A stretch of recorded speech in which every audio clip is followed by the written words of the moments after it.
Ingrid Clayton, Fawning, Finding Your Way Back from the Need to Please. Do you ever find yourself saying yes when you mean no? Or staying in situations that hurt you?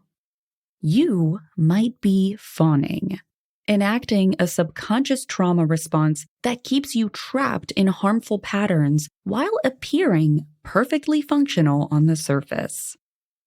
This blink reveals why traditional advice to just set boundaries often fails with this pattern and offers a radically different approach rooted in neuroscience and somatic healing. You'll discover practical tools to recognize fawning in your daily life, reconnect with your authentic needs, and reclaim the parts of yourself that went into hiding for survival. Whether you're wrestling with people-pleasing tendencies or supporting someone who is, these insights provide both validation and a concrete path forward toward genuine self-trust and healthier relationships. So, let's begin. The hidden fourth trauma response. Have you ever wondered why you automatically agree with difficult people, even when every fiber of your being wants to speak up?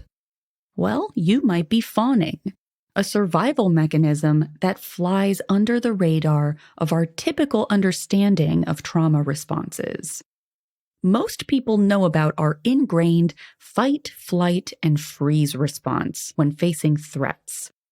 But there's a fourth response called fawning, where we become more appealing to the very person or situation that's harming us. But unlike regular people-pleasing, fawning isn't a conscious choice. It's an unconscious survival strategy that emerges when other options feel impossible. Consider the story of the author Ingrid Clayton. When she was 13, her choleric stepfather made inappropriate advances at her in a hot tub. He appeared caring, yet Clayton felt that something was off. Her options of response were limited. She couldn't fight him. He was twice her size. She couldn't flee. She was a dependent child. And for some reason, she didn't freeze. Instead, her body chose a fourth option: act normal and agreeable while internally terrified. She played along just enough to stay safe, appearing sweet and docile to her predator to manage his mood. She was fawning. This pattern stems from what psychologists call complex trauma. Complex trauma stems not from a single dramatic event, but ongoing threats to our safety in relationships. It involves persistent emotional danger, often from people we depend on. When a parent is volatile, a workplace is toxic, or a partner is controlling, we learn that connection equals protection, even when that connection requires self-abandonment. The tragedy is that fawning can look like success. Take Anthony, a Harvard-educated lawyer who spent decades climbing corporate ladders.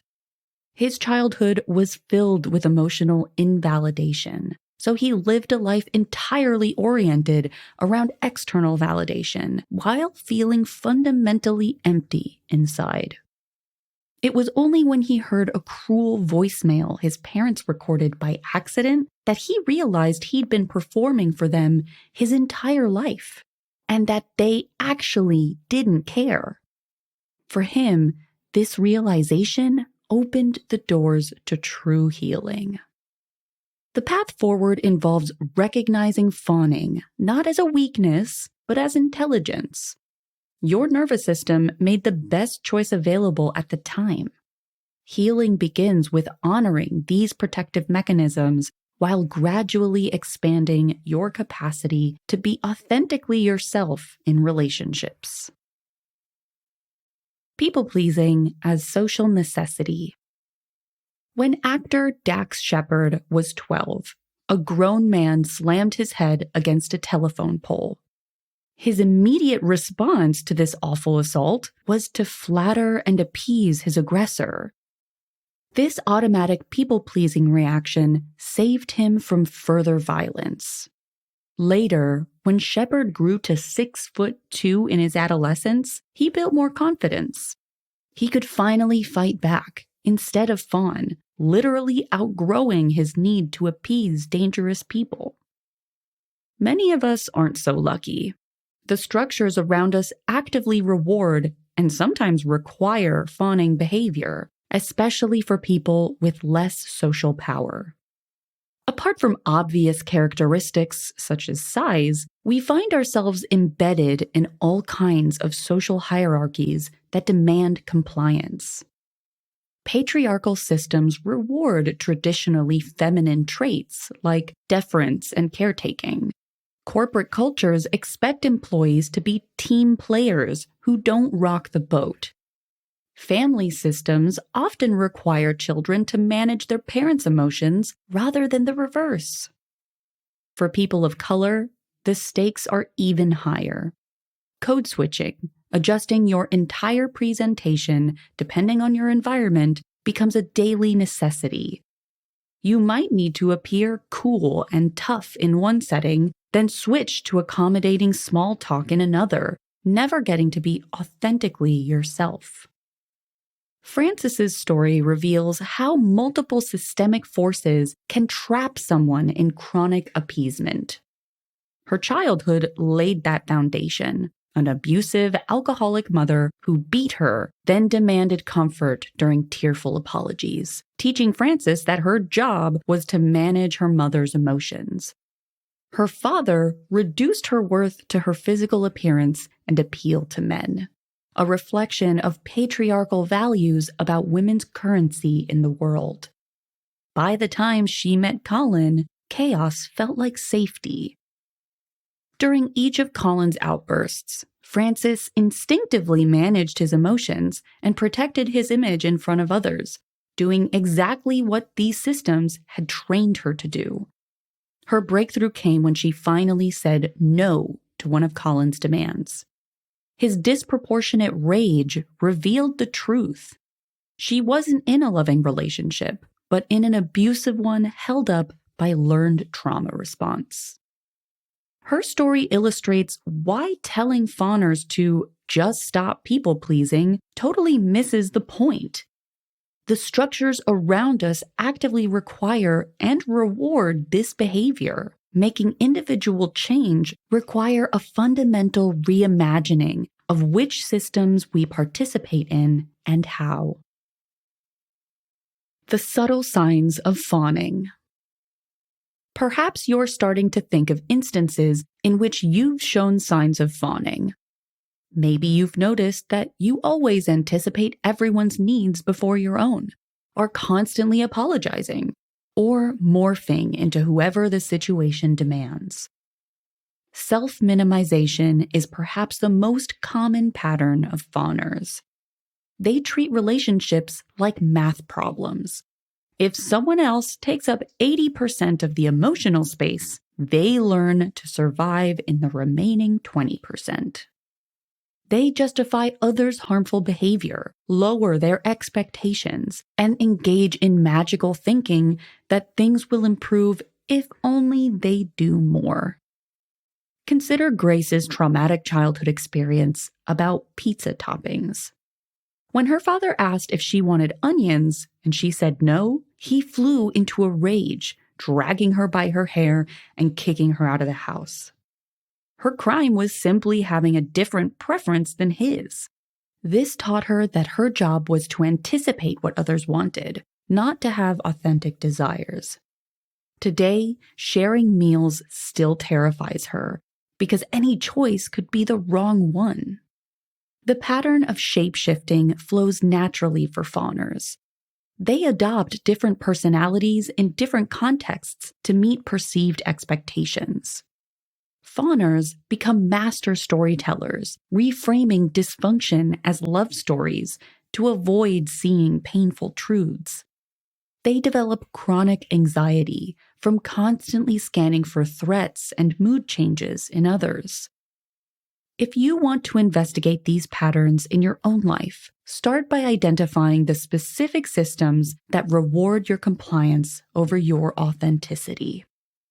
Look for double binds where people tell you to set boundaries, but criticize you as inflexible when you do.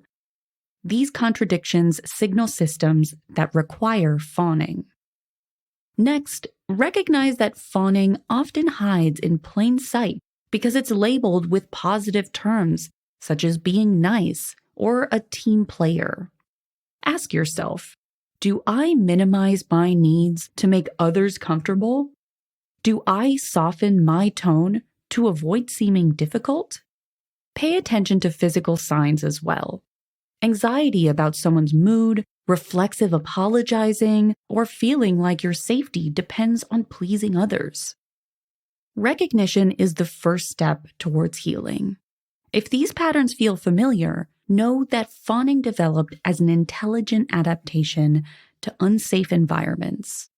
Recovery involves learning to choose yourself, setting genuine boundaries, and finding safe relationships where authenticity is possible. The end goal is to reclaim the parts of yourself that have had to hide for survival. Reclaiming your inner compass. Have you ever kept something that reminded you of pain simply because getting rid of it felt too difficult? One woman held on to her abusive ex-boyfriend's French press for years, enduring reminders of his cruelty with every morning coffee. When it finally broke and she bought her own, each cup became what she called fresh brewed self-esteem. This story illustrates a crucial truth about healing from fawning. We often unconsciously maintain connections to what hurts us. Breaking free requires developing what trauma therapists call unfawning, the process of shifting from external validation to trusting your own inner wisdom. The foundation of this work begins with orienting, a practice borrowed from trauma therapy. Simply look around your environment slowly, letting your eyes settle on whatever draws your attention. Notice sounds, textures, or smells around you. This conscious engagement with your senses signals safety to your nervous system and pulls you out of autopilot mode. When you're constantly focused on pleasing others, you lose touch with your immediate surroundings and your own needs. Next, practice resourcing by asking yourself, what do I need right now? This isn't a mental exercise. Tune into what your body knows. Maybe you're hungry, need movement, or crave quiet time. The key is learning to listen to these internal signals rather than immediately scanning for what others want from you. Consider Frances, who'd never traveled alone despite being in her late 30s. When she finally spent a weekend at a friend's empty cabin, the change was immediately visible on a video call. She described feeling an invisible tether to others finally severed, allowing her to fully inhabit her own preferences and desires. Taking space, even 10 extra minutes in your car before entering the house, helps you reconnect with yourself outside others' expectations. This practice reveals how much of your daily life might be shaped by anticipating others' reactions rather than honoring your own needs and boundaries. Your body holds the key. Everyone on a healing journey can attest to a simple truth. Knowing something intellectually doesn't always translate to emotional processing.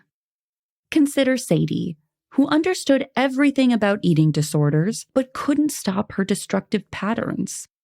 Despite years of traditional therapy, she remained trapped in cycles of binging and purging. The breakthrough came only when she moved beyond her thinking mind and into her body. Traditional talk therapy often keeps us stuck in our heads, analyzing and understanding trauma without actually processing it. But trauma lives in our bodies, stored as physical sensations and nervous system responses. This explains why somatic approaches, which focus on bodily experiences rather than thoughts alone, can unlock healing that purely cognitive methods cannot reach.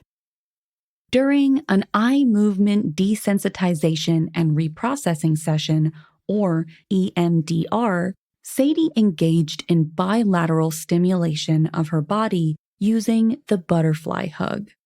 She simply crossed her arms over her chest and slowly alternated taps on each shoulder. In EMDR, this rhythmic left-right pattern helps the brain process stuck material, possibly by mimicking the way our brains naturally consolidate memories during REM sleep. Rather than talking through her experiences, Sadie witnessed what arose. Everything that had ever happened to her played like a movie. She realized her eating disorder had been her longest known protector, holding all the overwhelming experiences she couldn't otherwise handle. The binging numbed her pain, while the purging provided relief from responsibility. Through this somatic processing, her body finally released what it had been storing for years. She felt liberated for the first time and hasn't returned to those behaviors since. Her breakthrough demonstrates how intellectual understanding alone can't heal what the body continues to hold. Simple somatic techniques can begin this body-based healing process. So-called bilateral stimulation through gentle shoulder tapping, breathing exercises that emphasize longer exhales, and movement practices like walking or dancing all activate your body's natural healing responses. The core insight is as powerful as it is intuitive.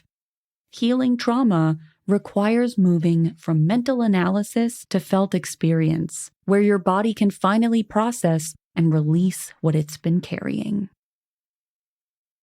The road to healing. The journey out of fawning requires more than just internal healing work. It demands fundamental changes in how you show up in relationships, and that process can be surprisingly painful. Lily's experience reveals how growth can shatter long-standing relationships. After years of telling her best friend Ava everything, she decided to keep some dating details private, a small step toward autonomy. Ava's explosive reaction revealed the truth. Their friendship only worked when Lily remained completely compliant and transparent about every detail of her life. When Lily refused to apologize for having boundaries, a lifelong friendship ended. This illustrates a harsh reality of unfawning. Asserting your needs often triggers negative reactions from others. Some relationships simply can't survive your growth. The unfawning process involves several key stages. First, you must reconnect with your healthy anger, that inner fire that signals, "I'm not okay with this." Somatic practices like the ones described earlier can be a great path toward this. Many people who fawn are disconnected from their body and its natural emotions. Learning to feel and express anger safely, whether through physical movement, creative outlets, or direct communication, becomes essential. Next comes the challenging work of setting boundaries. This isn't about controlling others' responses, but rather clearly communicating your limits and following through with consequences. Sometimes this means walking away from relationships entirely, as Clayton discovered when she finally cut contact with her mother, who continued calling her a liar about childhood abuse. Start small with boundary setting. Practice saying what you actually want to do instead of defaulting to whatever you want is fine. Create safety nets by telling trusted people about the changes you're making. Most importantly, remember that feeling uncomfortable when asserting yourself is normal and doesn't mean you're doing anything wrong. Unfawning ultimately means embracing your authentic self and claiming your rightful place in your own life instead of constantly serving others while denying your own needs.